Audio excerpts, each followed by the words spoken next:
Բարև ձեզ հարգելի հայրենակիցներ, ես Մանատ Հակոբյանն եմ Կիևից։ Այսօր Ուկրաինա-Ռուսաստանի լայնածավալ ներխուժման 1141-րդ օրն է։ Ձեզ համար կրկին կարճ եթեր եմ պատրաստել։ Այսօր բացի ռազմական նորություններից ձեր ուշադրությանը կներկայացնեմ Ռուսաստանի մի քանի կարևոր սոցիալ-տնտեսական խնդիրներ, որոնք Պուտինի քարոզչությունը փորձում է անտեսել։ Իմ կողմից ասեմ, որ շատ շնորհակալ եմ ձեր լայքերի, մեկնաբանությունների եւ մեր եթերները տարածելու համար, շատ եք օգնում, շատ շնորհակալ եմ։ Ինչպես միշտ սկսենք ռազմաճակատի նորություններով։ Ուկրաինայի զինված ուժերի գլխավոր հրամանատար Ալեքսանդր Սիրսկին լավ լուր է հայտնել։ Ուկրաինացի զինվորականներին հաջողվել է դրոնով ոչնչացնել ռուսական ռազմական ռմբակոծիչ Tu-22M3։ Սիրսկու խոսքով հակառակորդի ինքնաթիռի հաջող ոչնչացումը տեղի է ունեցել օրերս, մեջբերեմ ոչնչացվել է ռուսական հեռահար ռմբակոծիչ Tu-22M3, որի արժեքը կազմում է մոտ 100 միլիոն ամերիկյան դոլար։ Սիրսկին ընդգծեց նաև այն փաստը, որ ուկրաինացի զինվորականների հաջող աշխատանքը ագրեսոր երկրի Ռուսաստանի Դաշնության տարածքում հանգեցրեց թշնամու պահեստների, ինչպես նաև շահեդների պահեստավորման եւ հավաքման վայրերի կրճատմանը։ Բացի այդ, Ռուսաստանի տարածքին Ուկրաինայի հարվածները ստիպեցին հակառակորդին վերաբաշխել իր ինքնաթիռները Ռուսաստանի Դաշնության խորքում։ Մեջբերեմ հակառակորդը ստիպված է եղել իր ավիացիան ավելի խորացնել ռուսական տարածք, եթե նախկինում այն գտնվում էր 100-ից 150 կիլոմետր հեռավորության վրա, ապա այժմ 200-ից 300 կիլոմետր հեռավորության վրա։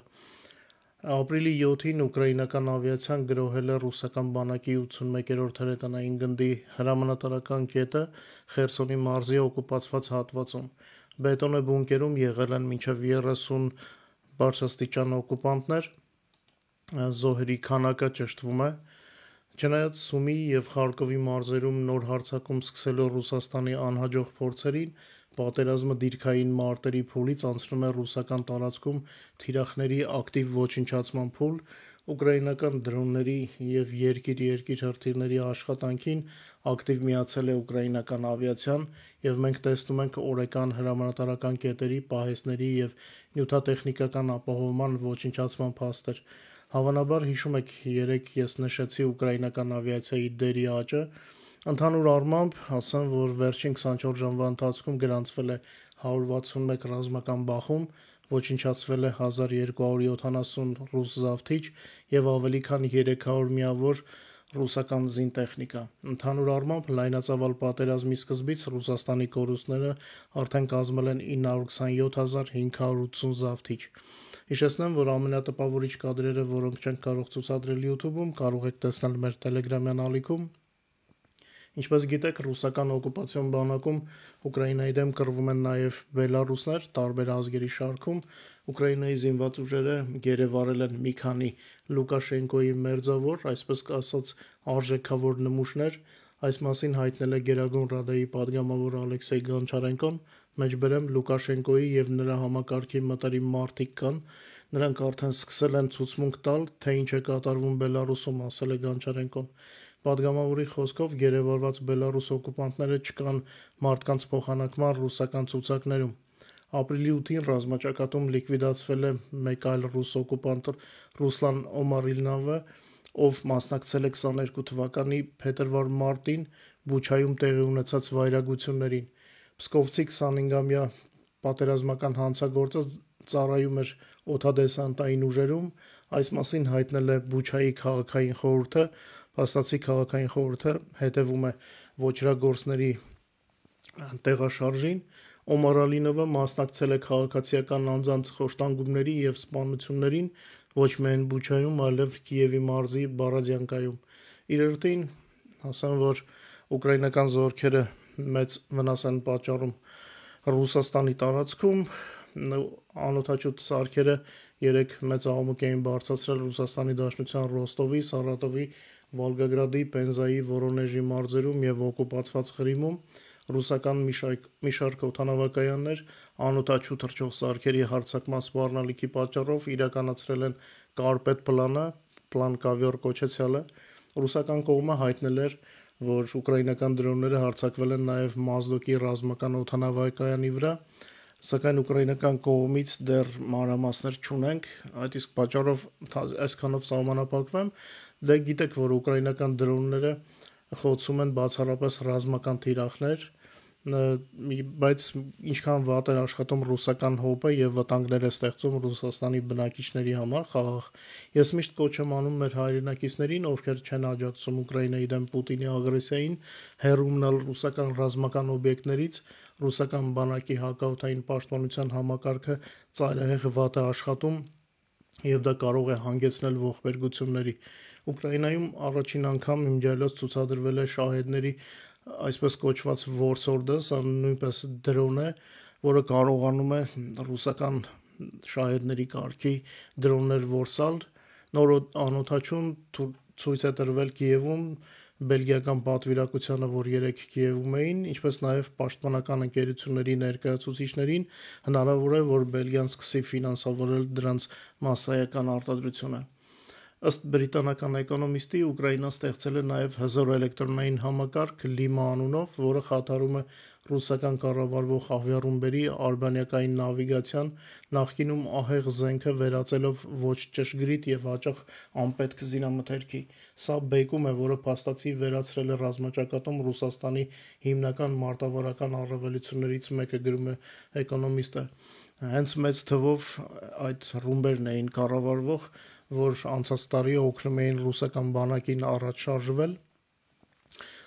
Ըստ էկոնոմիստի ճշգրիտ զենքերի այդ սպառնալիքը չեզոքացվել է, ճիշտ ասած լրագրողները երբեմն չափազանցնում են օրագա բարին հետը, կտեսնենք արդյոք չեզոքացրել ենք ամբողջությամբ թե ոչ։ Շարունակենք ռուսների համար վատ լուրերը, Պերմում մեքենաշինական գործարանը հայտնվել է աճող տնտեսական ճգնաժամի էպիկենտրոնում։ Սա համակարգային կոլապսի տագնապալի ախտանիշ է, որի մեջ ընկղվում է ռուսական տնտեսությունը, գրում են տեղական լրատվամիջոցները։ Պերմի երկրամասի Ալեքսանդրովսկու մեքենաշինական գործարանի աշխատակիցները գործադուլ են հայտարարել, հրաժարվելով աշխատանքի գնալ, քանի դեռ իրենց պարտքերը ամբողջությամբ չեն մարվել։ Բայց սա ճգնաժամի միայն սկիզբն է։ Այս տարի Ռուսաստանը շատ մեծ տնտեսական խնդիրների առաջ է կանգնելու ամենայն հավանականությամբ, որովհետև տեսնում ենք նավթի գները ինչ արագ անկում են ապրում, Brent տեսակի նավթը մինչև 25 թվականի վերջը կարող է իջնել $40-ից ցածր ծայրահեղ պայմաններում, սա նշել է Goldman Sachs-ը, նրանց թվում է, որ դա կարող է լինել համաշխարհային հնայի աճի դանդաղումը եւ OPEC+ երկրների արդյունահանման միաժամանակ աճը։ Նավթի գների անկումը բացասաբար կանդրադառնա Ռուսաստանի Դաշնության բյուջեի վրա, որտեղ նավթի գնահատված գինը 1 բարելի դիմաց $70 է։ Ինչպես արդեն տեղեկացրել եմ երեկ, ռուս փորձագետները իրոք խոճապի մեջ են։ Նավթի գները նման անկումից անցնում են տագնապային փուլ են մտցրել Ռուսաստանը, հիշեցնեմ, որ Ռուսաստանի կենտրոնական բանկը փետրվարյան ռիսկերի վերանայման ժամանակ նախազգուշացրել էր նավթի ցածր գների անկման երկար ժամանակաշրջանի սպառնալիքի մասին, ինչպես անցյալ դարի 80-ական 90-ական թվականներին, ինչը դարձավ խորհրդային միության փլուզման պատճառներից մեկը։ Իդեպ Ռուսաստանի բոլոր նավահանգիստներից նավթի արտահանումը ապրիլի 6-ի տվյալներով շատ կտրուկ անկում է ապրել։ Դե պուտինիստներ, որ այստեղ թաքուն լսում եք մեզ, եկեք ու սկսեք մեկնաբանություններում ապացուցել, որ այս ամենը ճիշտ չէ, որ եթե իմ ասածով լիներ, Ռուսաստանը էլ նավթ չէր արդյունահանի եւ այլն նման հիմարություններ, ինչպես դուք անում եք, երբ ես Ուկրաինայի գլխավոր շտաբի Ռուսաստանի կորուստների թվերն եմ նշում, այդ մեկնաբանությունները գրողները իհարկե չեն ցանկանում իմանալ ճշմարտությունը, հենց այն պատճառով, որ այդ ճշմարտությունը նրանց ցավ է պատճառում, բայց ինչ ասեմ, մենք ձեր բժիշկը չենք եւ Ռուսաստանի անհաջողությունները դա մեր հաջողություններն են, որի մասին մենք անպայման տեղյակ ենք պահում մեր լսարանին։ Ես վստահ եմ, որ այդ մարդիկ գիտեն, որ Ռուսաստանը ամեն ամիս ռազմաճակատ է հավաքագրում 30,000 նոր զինվորների, բայց չիմանալու են տալիս եւ ամեն անգամ թվերը հրապարակելուց խոսում են, թե եթե այդպես լիներ Ռուսաստանը իբր էլ բանակ չէր ունենա, կունենար, որովհետեւ անընդհատ համալրում է։ Այսօր այդ թեմային նույնիսկ գեներալ Սիրսկին է անդրադարձել։ Ռուսաստանը սկսեց մեծ խնդիրներ ունենալ, երբ ուկրաինական ռազմաճակատում սկսեցին կորցնել ամսական ավելի քան 30,000 զինվոր։ Երևի հիշում եք, ես հաճախ էի անդրադառնում այս թեմային, որ Ռուսաստանը մի քանի ամիս անընդմեջ կորցրեց 40,000 եւ ավելի զինվորականներ։ Մեկ ամսում նույնիսկ հասավ մինչև 50,000-ի։ Դա սկսվել է անցյալ տարվա ամռանից, հենց այս գործոնն ու ռուս բռնապետի հավակնությունները հանգեցրեցին նրան, որ ստիպված էին հյուսիսկորեական զորքեր հրավիրել իրենց օգնելու, բայց դատելով աֆրիկացի, լատինամերիկացի եւ արդեն չինացի գերիներին, պարզ է, որ Կրեմլը ռազմաճակատ է բերում ու որ հնարավոր է գտնում։ Իդեպ շատ հետաքրքիր է, թե Պեկինը ինչպես կարձագանքի Ուկրաինայում իր քաղաքացիներին գերեվարելուն, դա կհանգեցնի Ռուսաստանի հետ հակամարտության, թե ոչ։ Առայժմ Չինաստանի արտգործնախարարության պաշտոնական ներկայացուցիչ Լինցզյանը հայտարարել է, որ Պեկինը պաշտոնապես չի ուղարկել իր զինվորներին Ուկրաինա, այս մասին Newsweek-ն է տեղեկացնում։ Չինաստանի արտգործնախարարությունը ընդգծել է, որ Պեկինը միշտ խնդրում է իր քաղաքացիներին հնարավորինս հեռու մնալ մարտական գոտիներից։ Պեկինը դեմ է ցանկացած պատերազմի եւ ցանկացած կողմի ռազմական գործողություններին իր քաղաքացիների մասնակցությանը։ Դե սա աշխարհին ուղղված հայտարարություն է, հետարքիր է ինչ են ասելու Ռուսաստանին։ Շատ նուրբ իրավիճակ է, եթե Չինաստանը չհակադրվի Ռուսաստանին, ապա կբացահայտվի այդ երկրների միջև գաղտնի համաձայնության փաստացի դավադրությունը։ Նրանց համար, ովքեր չգիտեն, ես ասեմ, որ այն թվերը, որոնք ես ցիտում եմ իմ եթերներում, դրանք իմը չեն, դրանք Ուկրաինայի գլխավոր շտաբի թվերն են եւ դրանք բոլորը փաստաթղթավորված են։ Ես հաճախ իմ անունից ասում եմ, որ այդ գլխավոր շտաբի թվերին պետք է ավելացնել 10-ից 15%, քանի որ միշտ չէ, որ հնարավոր է փաստաթղթավորել ոչնչացված թշնամիների ամբողջական թիվը։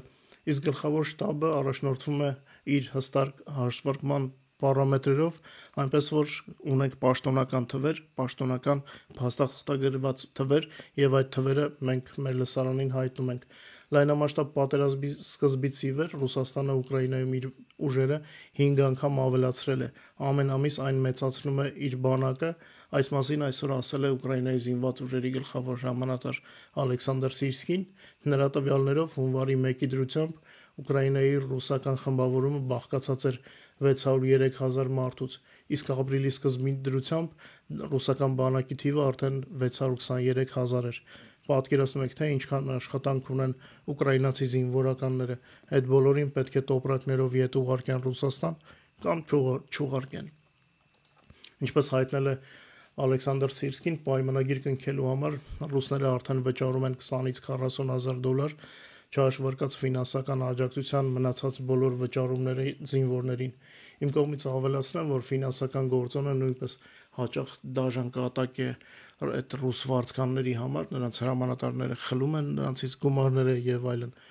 Հուսով եմ, գոնե հիմա ովքեր մի քիչ խելք ունեն, այս ամենը լսելուց հետո այդ նույն բանը չեն հարցնի, թե ինչպես է, որ այդքան կորուստներ ունեն, դեռ բանակ է մնացել է, որովհետև համալրում են։ Այսքանով ավարտեմ, երևի թե երկու բառ ասեմ Թրամփի մասին, նրա այս առևտրային պատերազմի արդյունքում ինքն էլ է կորցրել $500 միլիարդ։ Դա երևի թե որ ուրիշներից հետ չմնա, չէ, Թրամփը ամբիցիոզ մարդ է։ Այսքանով ավարտեմ, ուրախ եմ, որ հնարավորություն կա գոնե այս կերպ ձեզ հետ շփվել։ Մինչ նոր հանդիպում, հաջողություն եմ ցանկանում ձեզ։